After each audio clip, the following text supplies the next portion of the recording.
Assalamualaikum warahmatullahi wabarakatuh. Salam sejahtera untuk kita semua. Pada perkuliahan kali ini kita akan melanjutkan pokok bahasan materi kita tentang analisis risiko penanggulangan bencana. Pada pertemuan ini akan ada 3 pokok bahasan yang akan kita pelajari, yang terdiri dari analisis risiko penanggulangan bencana, langkah-langkah analisis risiko, dan yang terakhir ada pengurangan risiko bencana. Langsung saja kita akan masuk ke pokok bahasan yang pertama tentang analisis risiko penanggulangan bencana.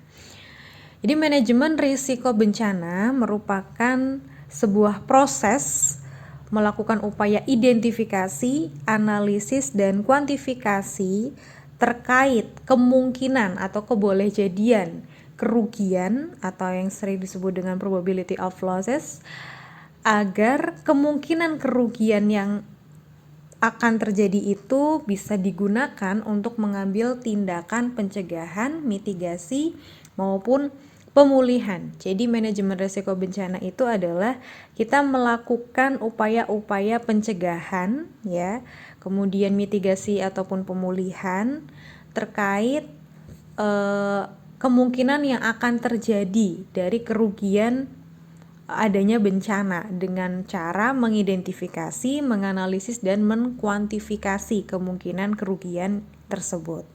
Ya, secara umum peran manusia dalam bencana itu meliputi ketidakmampuan dan atau kurangnya kemauan untuk mencegah atau mengurangi ancaman. Jadi manusia itu memiliki peran ketika terjadi bencana karena dia itu tidak mampu dan memang kemauannya untuk mencegah atau mengurangi ancaman itu kurang, ya. Jadi dia memiliki ketidakmampuan untuk mencegah bencana dan ketidakmauan juga.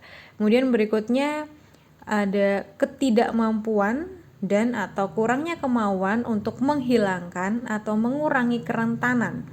Bahkan manusia seringkali meningkatkan kerentanan dengan berbagai perilaku yang tidak sensitif terhadap potensi bencana. Jadi selain manusia itu tidak mampu dan tidak mau dalam mencegah dan mengurangi ancaman, manusia juga cenderung tidak mampu dan kurang mau, ya, dalam menghilangkan atau mengurangi kerentanan. Ya, kerentanan itu kan adalah sesuatu yang istilahnya mereka itu memiliki kekurangan dalam kemampuan gitu, sehingga ya rentan gitu. Bahkan manusia seringkali meningkatkan kerentanan dengan berbagai perilaku yang tidak sensitif terhadap potensi bencana, ya. Contohnya mereka seringkali membuang sampah misalkan di sungai, sehingga kan itu meningkatkan potensi terjadinya bencana, misal seperti itu. Atau menebang hutan gitu, ya, menebang pohon-pohon di hutan maksudnya, sehingga itu juga bisa memungkinkan atau meningkatkan terjadinya potensi bencana seperti itu, ya. Jadi manusia memang memiliki peranan dalam bencana, yang pasti peranannya itu adalah peranan yang justru dapat meningkatkan kemungkinan terjadinya bencana. Seperti itu. Ya. Berikutnya ada model benturan bencana atau bagaimana proses bencana itu terjadi. Yang pertama adanya ancaman, ya. Ancaman atau bahaya itu bisa berupa berbagai macam peristiwa yang terjadi seperti banjir, ya, kemudian ada tanah longsor, kemudian ada seperti gempa dan lain sebagainya, ya. Itu merupakan ancaman. Ingat, itu ancaman itu tidak selalu berbagai macam peristiwa itu tidak selalu dikategorikan sebagai bencana kalau tidak bertemu dengan kerentanan, gitu, ya. Kalau misalkan manusianya itu mampu menghadapi ancaman tersebut, maka belum tentu terjadi suatu bencana, gitu, ya. Kemudian bencana ini juga bisa terjadi ketika ancaman bertemu dengan kerentanan dan kapasitas dari manusianya itu kurang mampu untuk menghadapi terjadinya ancaman tersebut gitu ya. Jadi resiko bencana ada rumusnya bahwa hazard atau ancaman ya bertemu dengan vulnerability ya, ketidakmampuan ya kan, ketidakmampuan seseorang atau masyarakat, kemudian dibagi dengan kapasitas ya, kemampuan seseorang. Jadi apabila semakin besar kapasitas yang dimiliki oleh masyarakat, maka resiko bencananya itu akan semakin kecil gitu ya, meskipun ada ancaman maupun kerentanan, tapi kalau kapasitas atau kemampuan yang dimiliki oleh masyarakatnya itu cukup besar, maka resiko bencana yang akan terjadi itu semakin kecil. Ya. Berikutnya ada tujuan dari analisis risiko bencana. Kenapa sih kita perlu menganalisis suatu risiko terjadinya bencana? Yang pertama adalah untuk pengurangan risiko bencana ya. Jadi dengan kita menganalisis risiko-risiko bencana yang kemungkinan akan terjadi, maka kita bisa mengurangi risiko bencana yang dimaknai sebagai sebuah proses pemberdayaan komunitas melalui pengalaman mengatasi dan menghadapi bencana yang berfokus pada kegiatan partisipatif untuk melakukan kajian, perencanaan, pengorganisasian kelompok swadaya masyarakat, serta pelibatan dan aksi dari berbagai pemangku kepentingan dalam menanggulangi bencana sebelum, sesaat, dan sesudah terjadi bencana. Ini sudah dibahas pada pertemuan minggu lalu ya, terkait upaya pemberdayaan masyarakat dalam mengurangi risiko bencana ya. Jadi agar masyarakat itu tidak begitu terdampak sekali terhadap bencana yang terjadi, maka perlu adanya proses pemberdayaan yang memang masyarakat harus terlibat secara aktif gitu ya dalam proses tersebut. Mereka tidak sebagai korban, tetapi juga mereka sebagai istilahnya pelaku untuk memulihkan kembali gitu ya, memulihkan kembali kondisi agar bencana yang sudah terjadi itu bisa kembali seperti semula gitu dampaknya, kondisinya. Kemudian berikutnya tujuannya agar komunitas mampu mengelola resiko, mengurangi maupun memulihkan diri dari dampak bencana tanpa tergantung dari pihak luar. Dalam tulisan siklus penanganan bencana, kegiatan ini ada dalam fase pra-bencana. Jadi sebelum bencana itu terjadi gitu ya, maka harus ada analisis risiko terlebih dahulu agar para masyarakat itu mampu untuk mengelola resiko, kemudian mengurangi maupun memulihkan diri dari dampak suatu bencana yang akan terjadi, seperti itu. Kemudian berikutnya ada participatory disaster risk analysis atau kajian partisipatif analisa bencana.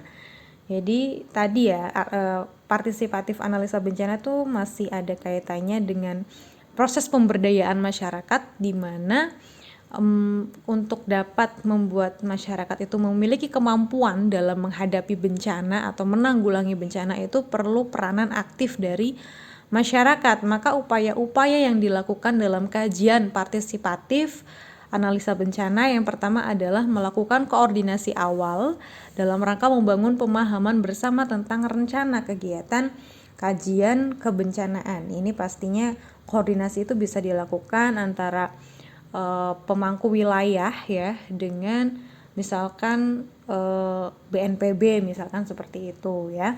Kemudian sampaikan akan pentingnya pengurangan risiko bencana mengingat wilayah kita yang rawan akan bencana. Kemudian setelah ada kesepakatan dalam koordinasi awal, maka masyarakat melakukan kegiatan PDRA atau Participatory Disaster Risk Analysis. Kemudian kegiatan PDRA ini di suatu wilayah diawali dengan memberikan pemahaman tentang pengurangan risiko bencana berbasis masyarakat. Analisis untuk mengetahui seberapa jauh masyarakat mampu mengurangi risiko bencana itu dengan menggunakan rumus ya. Jadi seperti rumusnya tadi tuh, risiko bencana itu sama dengan hazard kali vulnerability atau ancaman dikali dengan kerentanan dibagi dengan kapasitas ya. Jadi dengan kita tahu risiko bencana yang berdasarkan hasil perhitungan tadi, risiko bencananya itu berapa, maka kita bisa melakukan upaya-upaya penanggulangan dengan menguatkan kapasitas kita ya, agar risiko bencananya itu semakin kecil seperti itu. Kemudian sebelum mengkaji perlu diperoleh data terkini. Dari pentingnya data terkini mengenai jumlah kakak dan jiwa, pemilik kendaraan, kerentanan, dan lain-lain sebagai dasar dari kajian selanjutnya dalam kegiatan PDRA, pengurangan risiko bencana wilayah tersebut ya. Jadi sebelum mengkaji itu pastinya yang paling penting adalah kita harus mengetahui data-data yang ada di suatu wilayah terkait berapa jumlah kakaknya, berapa jumlah jiwanya gitu ya. Ada berapa yang memiliki kendaraannya apa saja, kerentanan yang dimiliki itu apa ya, dan lain sebagainya untuk dapat kita melakukan kegiatan PDRA atau Participatory Disaster Risk Analysis ya. Dan kemudian dilakukan kegiatan kajian dan analisis risiko bencana secara partisipatif oleh masyarakat. Hal-hal yang dikaji itu meliputi ancamannya itu apa, kerentanannya apa, potensi terhadap bencana untuk wilayahnya. Ini lebih ke variabel dari bencana gitu ya, variabel dari analisis bencana. Baik. Selanjutnya ada langkah dari analisis risiko. Jadi bagaimana sih tahapan-tahapan ketika kita akan melakukan analisis risiko bencana? Yang pertama, tadi sudah sempat dibahas sekilas ya. Yang pertama yang dilakukan adalah kita harus mengumpulkan data atau harus memiliki data, dan selanjutnya setelah kita memiliki data kita melakukan pengolahan data. Kemudian langkah berikutnya adalah mengidentifikasi jenis bencana. Bencananya tuh kategorinya apa bencana alam yang disebabkan karena mungkin unsur geologika atau klimatologis kah, bencana non alam atau bencana sosial seperti itu ya. Jadi kita harus tahu jenis bencananya itu apa, kemudian mengidentifikasi variabel penilaian ya.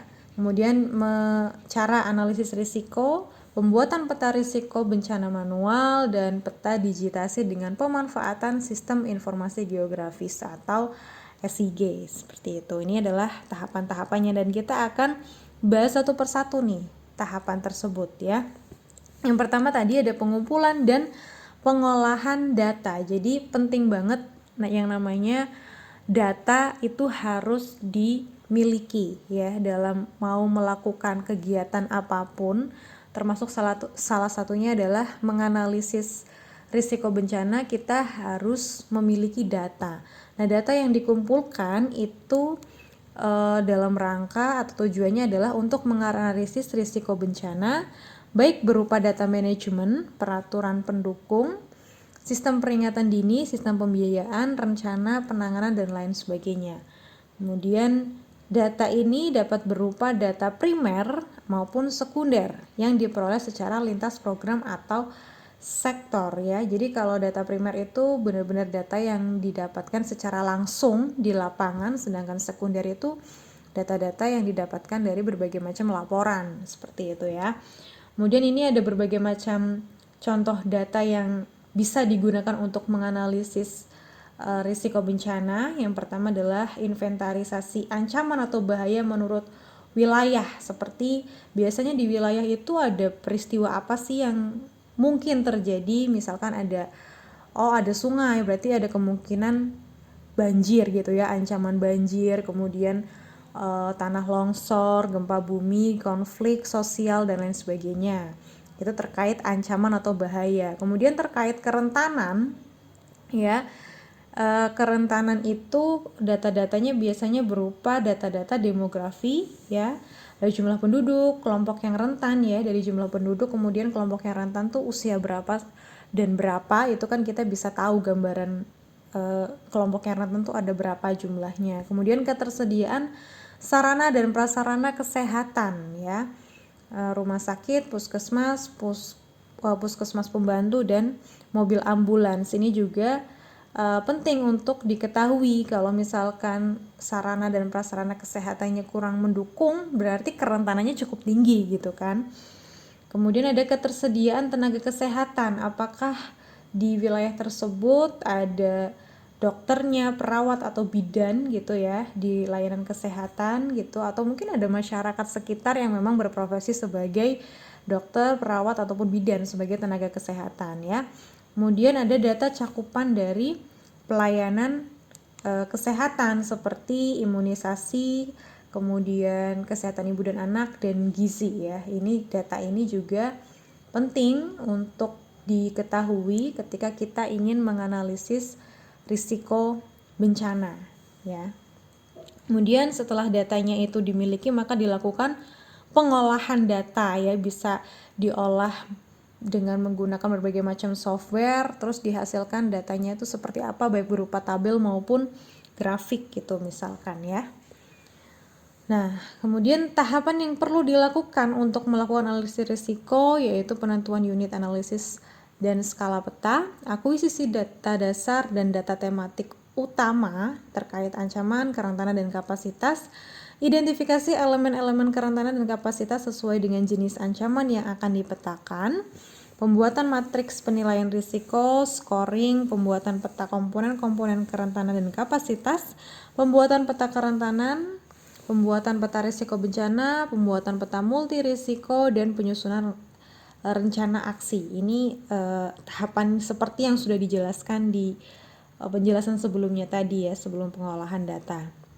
Kemudian tahapan yang kedua setelah pengumpulan dan pengolahan data adalah mengidentifikasi jenis bahaya. Nah, bahaya itu kan tadi ya bisa berupa bahaya dalam bentuk bencana alam, geologis ya. Misalkan ada peristiwa, kalau geologis itu kan peristiwa-peristiwa yang sumbernya itu berasal dari dalam bumi gitu ya. Misalkan ada gempa bumi gitu ya. Kemudian ada gunung meletus misalkan ya. Kemudian ada bencana yang berasal dari klimatologis atau bencana alam yang sumbernya atau yang disebabkan karena iklim, misalkan banjir, tanah longsor ya, topan dan lain sebagainya. Kemudian bencana alam ekstra terestrial, ini bencana yang bersumber dari luar angkasa, misalkan tiba-tiba ada kejatuhan komet atau dan lain sebagainya ya, kejatuhan benda-benda angkasa yang ada di angkasa, itu disebut dengan bencana alam ekstraterestrial. Nah, jadi setelah kita melakukan identifikasi kira-kira di suatu wilayah itu ada ancaman bahaya apa saja tadi ya berdasarkan jenis-jenisnya tadi. Langkah berikutnya adalah mengidentifikasi variabel penilaian ya. Yang pertama ada identifikasi ancaman. Ancaman tadi bisa berupa berbagai macam bencana, itu ada banjir, tanah longsor, gempa dan lain sebagainya. Kemudian identifikasi kerentanan itu berarti kira-kira penduduknya itu kondisinya rentan apa enggak gitu kan. Misalkan tadi tuh kerentanan tuh bisa berdasarkan jumlah penduduknya, kelompok umurnya, ada enggak sarpras kesehatan, ada enggak tenaga kesehatan dan lain sebagainya ya. Kemudian kapasitas, berarti kemampuan masyarakatnya seperti apa gitu ya. Kemudian juga mengidentifikasi risiko atau dampak terjadinya suatu bencana. Apakah dampaknya itu bisa benar-benar merugikan harta benda atau menghilangkan nyawa atau gimana gitu ya. Itu disebut dengan identifikasi risiko. Nah, berikutnya cara analisis risiko. Yang pertama adalah dengan proses pengelolaan risiko bencana, yaitu dengan memastikan hal-hal terkait, mengidentifikasi risiko, menganalisis risiko, menilai atau mengevaluasi risiko, dan mengatasi risiko. Kemudian berikutnya ada analitik hierarki proses atau AHP, merupakan proses analisis yang menggunakan pendekatan multi kriteria decision analysis atau MCDA. dilakukan dengan cara melakukan evaluasi berbobot terhadap berbagai komponen yang mempengaruhi suatu variabel secara berjenjang atau hierarkis.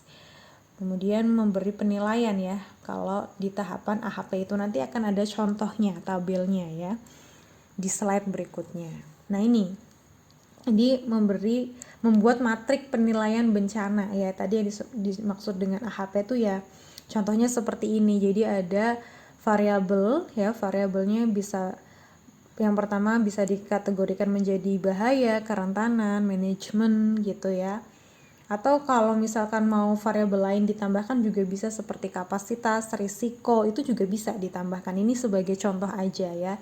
Kemudian ini ada berbagai macam ancaman yang ada nih, seperti gempa bumi, banjir, tanah longsor, itu kan merupakan ancaman ya yang mungkin terjadi di wilayah tersebut gitu. Nah, bahaya sendiri kita bisa memberikan skor, misalkan untuk frekuensinya gempa bumi itu sering atau enggak gitu ya. Kalau misalkan sering berarti skornya itu tinggi, misal dari 1 sampai 5 berarti kalau memang sangat sering intensitasnya ya berarti tinggi. Begitupun dengan intensitas, dampak yang ditimbulkan dari peristiwa itu besar atau tidak gitu ya, bisa menimbulkan korban jiwa atau tidak, kerusakan pada ekonomi ya, bangunan dan lain sebagainya, itu kita bisa memberikan skor pada masing-masing ancaman gitu ya. Begitupun dengan kerentanan ya, kerentanan fisik, kira-kira banyak enggak nih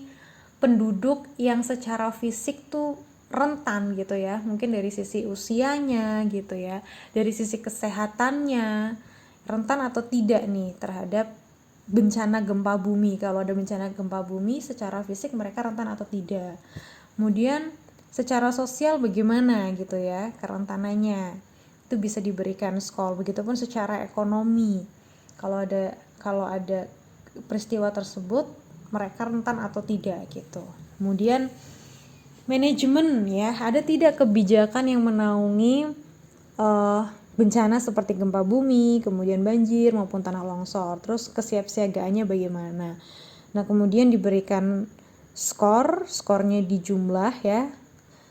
Kemudian kita bisa klasifikasikan mana nih bencana yang benar-benar berbahaya gitu ya, dari berbagai macam variabel, penilaian variabel yang ada gitu. Kemudian berikutnya, setelah kita membuat matriks penilaian ya, matriks tabel penilaian, langkah berikutnya adalah membuat peta risiko bencana secara manual ya. Kalau manual ya berarti bisa menggunakan gambar misalkan gitu ya.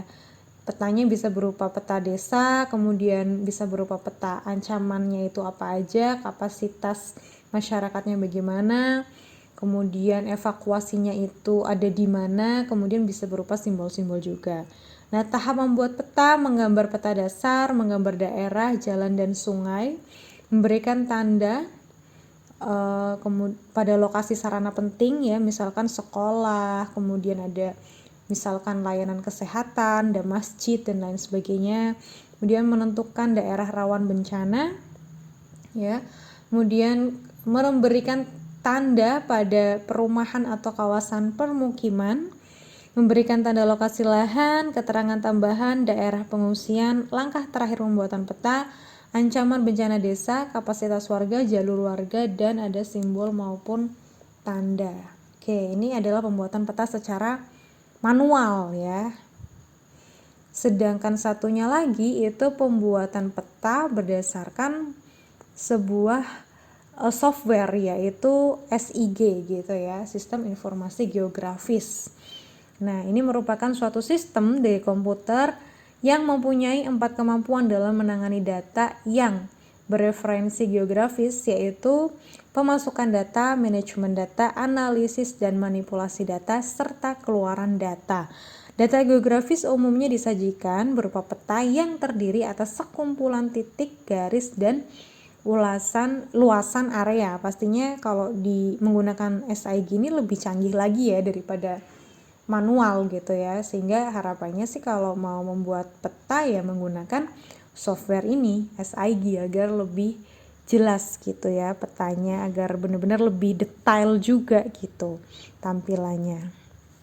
Nah, berikutnya ini ada masuk ke pokok bahasan yang ketiga tentang pengurangan risiko bencana. Ya, jadi untuk dapat mengurangi risiko bencana, maka ada beberapa hal yang bisa dilakukan. Yang pertama adalah melakukan pengenalan dan pemantauan risiko bencana sejak dini dan terus-menerus secara luas. Kemudian merencanakan pembuat perencanaan partisipatif penanggulangan bencana dengan mengakomodir berbagai kepentingan, bertujuan agar upaya pengelolaan bencana dapat terpadu dan efektif serta tidak terjadi duplikasi. Jadi ini lebih dilakukan sebelum terjadinya bencana gitu ya. Jadi melakukan upaya-upaya penanggulangan sebelum terjadinya bencana atau prabencana. Kemudian pengembangan budaya sadar bencana harus mulai digalakkan dengan melakukan inventarisasi, mobilisasi, dan penggunaan sumber daya secara optimal. Kemudian peningkatan komitmen para pelaku penanggulangan bencana dari tingkat pelaksana hingga pengambil kebijakan perlu dibangun. Komitmen dari berbagai pihak akan mampu membangun ketahanan masyarakat dalam menghadapi bencana. Pemetaan kebencanaan yang mencakup pemetaan daerah rawan bencana, potensi sumber daya masyarakat di daerah rawan bencana dan sekitarnya, kerentanan masyarakat. Ya, jadi ini lebih upaya-upaya yang dilakukan sebelum terjadinya bencana. Kemudian peningkatan kapasitas kelompok masyarakat dan pemerintah daerah dilakukan dengan penumbuhan kesadaran, kemauan, dan kemampuan untuk melakukan upaya pencegahan dan kesiapsiagaan. Kemudian penguatan institusi kelembagaan baik di suatu provinsi atau kabupaten difokuskan pada kelembagaan yang ada. Dan yang terakhir ada pengembangan teknologi untuk dapat membantu kegiatan kebencanaan agar lebih efektif, efisien, dan aman ya. Contohnya tadi itu penggunaan software SIG atau GIS gitu ya, Geographic Informasi System ya, untuk membuat peta kebencanaan itu sangat penting sekali untuk dapat melakukan analisis risiko bencana. Baik, itu adalah materi yang dapat saya sampaikan tentang analisis risiko bencana. Kurang dan lebihnya mohon maaf. Terima kasih atas perhatiannya. Wassalamualaikum warahmatullahi wabarakatuh.